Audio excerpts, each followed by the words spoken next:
Television has always been an entertainment hub of some sorts in American culture. It is the most consumed and coveted form of mass media. However, it has not always been an accurate representation of all its consumers.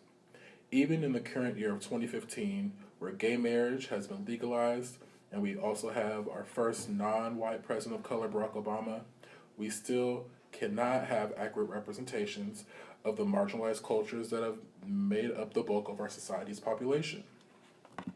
Michael Morgan, assistant professor of communications at the University of Massachusetts, states a high level of regional, ethnic, religious, racial, and other intertwined variations have been seen as the fundamental characteristics of the U.S., defining and justifying an ideal of the concept of a New World pluralistic society. The other side of the E pluribus unum, however, is the American melting pot, a synthesis, blending, and dissolution of those distinct qualities into the mainstream. With that being said, can we confidently say that television represents our melting pot? Well, we're here to tell you today that it hasn't done a well enough job in this day and age. Even the shows that do make diversity a priority still hold on to the negative stereotypes that are so easy to capitalize off of. Diversity in the television world. Those who are aggravated do have a point that TV is lacking shows with different ethnicities, gays, and or obese people. It's like they're wanting to send out a message that the average human being should look like, but in reality that is not the case. According to Canada's Charter of Rights, television in all various genres has emerged as the most influential media in shaping public attitudes and conveying societal messages.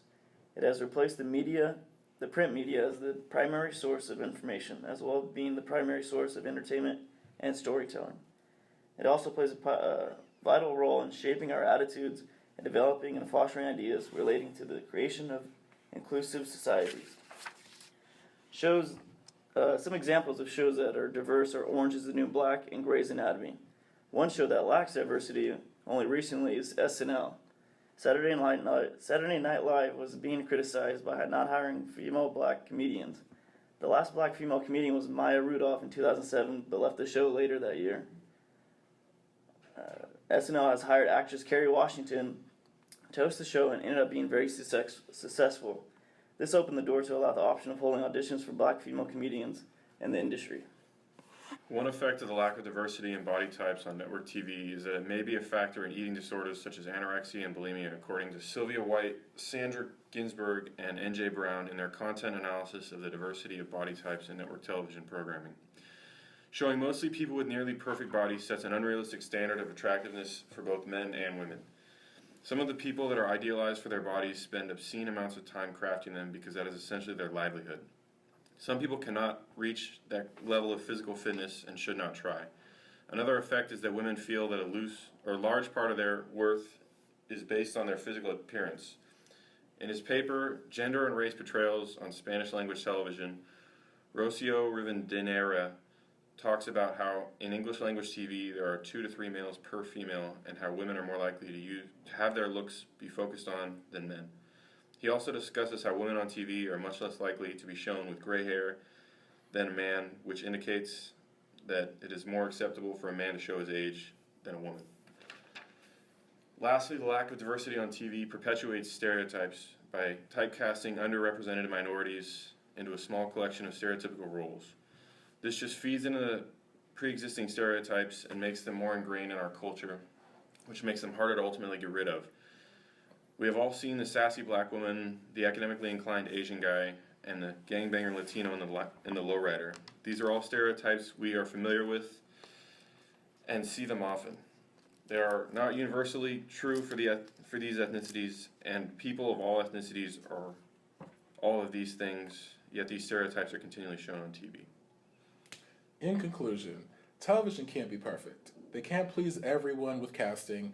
They can't hit a home run with the scripts. However, what they could do is act like they tried. Putting the token black guy, sassy Latino woman, or the flamboyant gay guy in a show in an affirmative action-like manner isn't cutting it anymore. It shouldn't just about being meeting standards. It should be about promoting cohesion amongst different groups of people, all while being entertained. Even with shows like Scandal, How to Get Away with Murder, Empire, and Modern Family that rely and value diversity, the statistics aren't improving to support their success due to said diversity. Time magazine stated in an article based on the findings of the Guild Writers of America, Indeed research is beginning to confirm that common sense notion that increasingly diverse audiences desire more diverse storytelling. However, it is taking the 13% of non-white writers to write them and the 18% of minority directors to bring them to life.